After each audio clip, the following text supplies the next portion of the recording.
TB ಡ್ಯಾಂನ 19ನೇ crest ಗೇಟ್ನ ಚೈನ್ ಲಿಂಕ್ ಕಟ್ ಆಗಿದ್ರ ಹಿನ್ನೆಲೆ ಅಪಾರ ಪ್ರಮಾಣದಲ್ಲಿ ನೀರು ಪೋಲಾಗಿದೆ. ಕ್ರಸ್ಟ್ ಗೇಟ್ ದುರಸ್ತಿ ಮಾಡಲಿಕ್ಕೂ ಕೂಡ ಈಗ ಅಧಿಕಾರಿಗಳು ಮುಂದಾಗಿದ್ದಾರೆ. ಇದೊಂದೇ ಕ್ರಸ್ಟ್ ಗೇಟ್ನಲ್ಲಿ ಹಾನಿಯಾಗಿದೆಯಾ, ಉಳಿದಂತೆ ಕ್ರಸ್ಟ್ ಗೇಟ್ಗಳಿಗೂ ಕೂಡ ಡ್ಯಾಮೇಜ್ ಆಗಿದೆಯಾ ಅನ್ನೋದರ ಬಗ್ಗೆ ಪರಿಶೀಲನೆ ಆಗ್ತಾ ಇದೆ.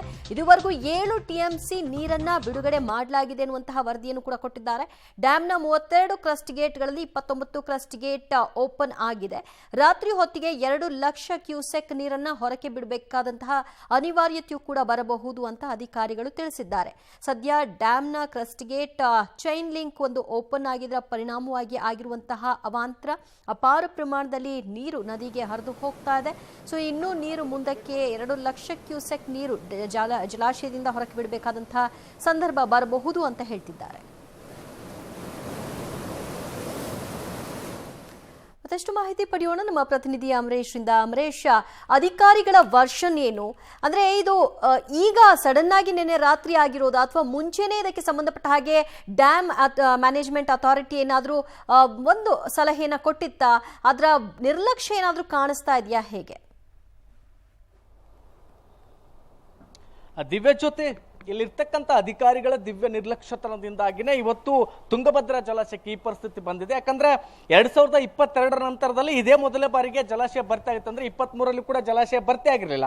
ಬೇಸಿಗೆ ಟೈಮಲ್ಲೂ ಕೂಡ ಜಲಾಶಯದಲ್ಲಿ ನೀರಿಲ್ಲ. ಇತ್ತೀಚೆಗೆ ಜುಲೈ ಕೊನೆಯ ವಾರದಲ್ಲಿ ಅನ್ನೋ ಮೂಮೆಂಟ್ ನಲ್ಲಿ ತುಂಗಭದ್ರಾ ಜಲಾಶಯ ಬಹುತೇಕ ಭರ್ತಿ ಆಗಿತ್ತು. ಅಂದ್ರೆ ಜುಲೈ ಮೊದಲೇ ವಾರದಲ್ಲಿ ಕೇವಲ 2-3 ಟಿಎಂಸಿ ನೀರು ಮಾತ್ರ ಜಲಾಶಯದಲ್ಲಿ ಇತ್ತು. ಇಷ್ಟಿದ್ದಾಗಲೂ ಸಹಿತ ಇಲ್ಲಿರ್ತಕ್ಕಂಥ ಅಧಿಕಾರಿಗಳು ಜಲಾಶಯದ ಗೇಟ್ಗಳು ಯಾವ ಪರಿಸ್ಥಿತಿಯಲ್ಲಿವೆ, ಅವುಗಳೇನಾದ್ರೂ ನಿರ್ವಹಣೆ ಮಾಡಬೇಕಾ ಅಥವಾ ಅದ್ರ ಜೊತೆಗೆ ಅಲ್ಲಿ ಗೇಟ್ಗಳಿಗೆ ಏನಾದ್ರು ತುಕ್ಕು ಹಿಡಿದಿದೆ ಅಥವಾ ಏನಾದ್ರು ಬೇರೆ ಬೇರೆ ಸಮಸ್ಯೆಗಳಿದೆ ಅನ್ನುವಂಥ ನಿಟ್ಟಿನಲ್ಲಿ ಪರಿಶೀಲನೆ ಮಾಡಬೇಕಾಗಿತ್ತು. ಆದ್ರೆ ಅದ್ಯಾವುದನ್ನು ಸಹಿತ ತುಂಗಭದ್ರಾ ಬೋರ್ಡ್ ಅಧಿಕಾರಿಗಳು ಯಾರು ಕೂಡ ಮಾಡಿಲ್ಲ. ಹೀಗಾಗಿನೇ ಇವತ್ತಿನ ಈ ಪರಿಸ್ಥಿತಿ ಬಂದಿರಲಿಕ್ಕೆ ಎಲ್ಲದಕ್ಕೂ ಕೂಡ ಅಧಿಕಾರಿಗಳೇ ನೇರ ಹೊಣೆಗಾರರಾಗ್ತಾರೆ. ಹೀಗಾಗಿನೇ ಇದಕ್ಕೆ ಸಂಬಂಧಪಟ್ಟಂತೆ ಈಗಾಗಲೇ ಡಿ ಕೆ ಶಿ ಅವರು ಸಹಿತ ಸಭೆಯನ್ನ ಮಾಡಿದರೆ ಅಧಿಕಾರಿಗಳಿಂದ ಮಾಹಿತಿಯನ್ನು ಪಡೆದಿದ್ದು ತದನಂತರದಲ್ಲಿ ಯಾವೆಲ್ಲ ರೀತಿಯ ಕ್ರಮಗಳನ್ನ ಕೈಗೊಳ್ತಾರೆ ಅಂತಕ್ಕಂಥದ್ದು ಬೇರೆ ವಿಚಾರ. ಆದ್ರೆ ಸದ್ಯಕ್ಕೆ ಡಿ ಕೆ ಶಿ ಅವರ ಯಾವುದೇ ಸಮಸ್ಯೆ ಇಲ್ಲ ಅಂತದ್ದು. ಆದ್ರೆ ಇಲ್ಲಿ ಖಂಡಿತವಾಗಿಯೂ ಸಹಿತ ನಾವು ಗಮನಿಸಬೇಕು, ಈಗಾಗಲೇ ಒಂದು ಗೇಟ್ ಏನಿದೆ ಅದು ಒಂದೇ ಗೇಟ್ ಬರೋಬ್ಬರಿ 35,000 ಕ್ಯೂಸೆಕ್ ನೀರು ಹೊರಗೆ ಬರ್ತಾ ಇದೆ.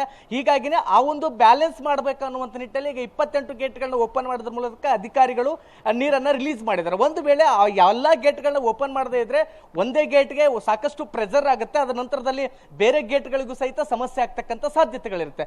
ನಾನು ನಿಮ್ಗೆ ಮತ್ತೊಂದು ಕಡೆ ದೃಶ್ಯಾವಳಿಗಳಲ್ಲಿ ತೋರಿಸ್ತಾ ಹೋಗ್ತೇನೆ. ಅಂದ್ರೆ ಈಗೇನು ತುಂಗಭದ್ರಾ ಜಲಾಶಯದ 19ನೇ ಗೇಟ್ ಏನಿದೆ ಅದು ಈಗಾಗಲೇ ಚೈನ್ ಲಿಂಕ್ ಕಟ್ ಆಗೋದ್ರ ಮೂಲಕ ನೀರು ಆ ಒಂದು ಗೇಟ್ಲಿಂದ 35,000 ಕ್ಯೂಸೆಕ್ ನೀರು ರಭಸವಾಗಿ ಬರ್ತಾ ಇದೆ. ನಮ್ಮ ಕ್ಯಾಮರಾಮನ್ ಲುಕ್ಮನ್ ಅವರು ಸಹಿತ ಅದನ್ನ ಜೂಮ್ ಮಾಡಿ ತೋರಿಸ್ತಕ್ಕಂಥ ಕೆಲಸವನ್ನು ಮಾಡ್ತಾ ಇದ್ದಾರೆ. ಯಾಕಂದ್ರೆ ಆ ಒಂದು ಗೇಟ್ ನ ಮೂಲಕ 35,000 ಕ್ಯೂಸೆಕ್ ನೀರು ಬಂದ್ರೆ ಇನ್ನು ಉಳಿದಂತ 27 ಗೇಟ್ಗಳಿಂದ ದಿವ್ಯ ಜೊತೆ ಬರೋಬ್ಬರಿ 70,000 ಕ್ಯೂಸೆಕ್ ನೀರು ಬರ್ತಾ ಇದೆ. ಅಂದ್ರೆ ಆ ಒಂದು ಗೇಟ್ ನ 2ರಷ್ಟು ಮಾತ್ರ ಮಿಕ್ಕಿದ ಗೇಟ್ಗಳಿಂದ ನೀರು ಹೊರಗೆ ಬರ್ತಾ ಇದೆ. ಹೀಗಾಗಿ ಸಾಕಷ್ಟು ಪ್ರೆಷರ್ ಇದೆ, ಅದನ್ನ ನಿರ್ವಹಿಸಬೇಕು ಅನ್ನುವಂತ ಕಾರಣಕ್ಕೋಸ್ಕರ ಈಗ ಅಧಿಕಾರಿಗಳು ಅಷ್ಟೊಂದು ಗೇಟ್ಗಳನ್ನ ಓಪನ್ ಮಾಡಿ ನೀರನ್ನ ನದಿಗೆ ಬಿಟ್ಟಿದ್ದಾರೆ. ಸದ್ಯಕ್ಕಿರುವಂತಹ ಮಾಹಿತಿ ಪ್ರಕಾರ ಈಗಾಗಲೇ 7 ಟಿಎಂಸಿ ನೀರು ಹೊರಗಡೆ ಹೋಗಿದೆ. ಇನ್ನು ಹೆಚ್ಚು ಕಡಿಮೆ 50 ಟಿಎಂಸಿ ನೀರನ್ನ ಹೊರಗಡೆ ಬಿಡಬೇಕಾಗಿದೆ. ಹೀಗಾಗಿನೇ ರಾತ್ರಿ ವೇಳೆಯಲ್ಲಿ 2 ಲಕ್ಷ ಕ್ಯೂಸೆಕ್ ನೀರಿನಷ್ಟು ನೀರನ್ನ ಹೊರಗಡೆ ಬಿಡಬೇಕಾಗುತ್ತೆ ಅನ್ನುವಂತ ಒಂದು ಅಂದಾಜನ್ನು ಈಗಾಗಲೇ ಅಧಿಕಾರಿಗಳು ಮಾಡ್ಕೊಂಡಿದ್ದಾರೆ. ಹಾಗಾಗಿ ಆ ನಿಟ್ಟಿನಲ್ಲಿ ಇಡೀ ಜಲಾಶಯವನ್ನ ಸುಶಿಕ್ಷಿತವಾಗಿ ಇಟ್ಕೋಬೇಕು. ಅಂದ್ರೆ ಜಲಾಶಯಕ್ಕೆ ಯಾವುದೇ ರೀತಿಯ ಹಾನಿ ಆಗದಂತೆ ಕಾಪಾಡ್ಕೋಬೇಕಂದ್ರೆ ಎಲ್ಲಾ ಗೇಟ್ಗಳನ್ನ ಓಪನ್ ಮಾಡೋದ್ರ ಮೂಲಕ ನದಿಗೆ ನೀರು ಬಿಡಬೇಕಾಗಿರುವಂತದ್ದು ಅನಿವಾರ್ಯವಾಗಿದೆ. ಹೀಗಾಗಿ ಆ ಎಲ್ಲ ಕೆಲಸನ ಅಧಿಕಾರಿಗಳು ತಡವಾಗಿ ಎಚ್ಚೆತ್ಕೊಂಡು ಈಗ ಮಾಡ್ತಾ ಇದ್ದಾರೆ. ಒಂದ್ ವೇಳೆ ಮುಂಚಿತವಾಗಿನೇ ಗೇಟ್ಗಳ ನಿರ್ವಹಣೆ ಬಗ್ಗೆ ಒಂದಿಷ್ಟು ಕಾಳಜಿಯನ್ನು ವಹಿಸಿದ್ರೆ ಖಂಡಿತವಾಗಿ ಇವತ್ತಿನ ಪರಿಸ್ಥಿತಿ ಬರ್ತಾ ಇರಲಿಲ್ಲ. ಇದೆಲ್ಲದಕ್ಕೂ ಕೂಡ ನೇರ ಹೊಣೆಗಾರರು ಅಧಿಕಾರಿಗಳನ್ನ ಆಗ್ತಾರೆ ದಿವ್ಯ ಜೊತೆ.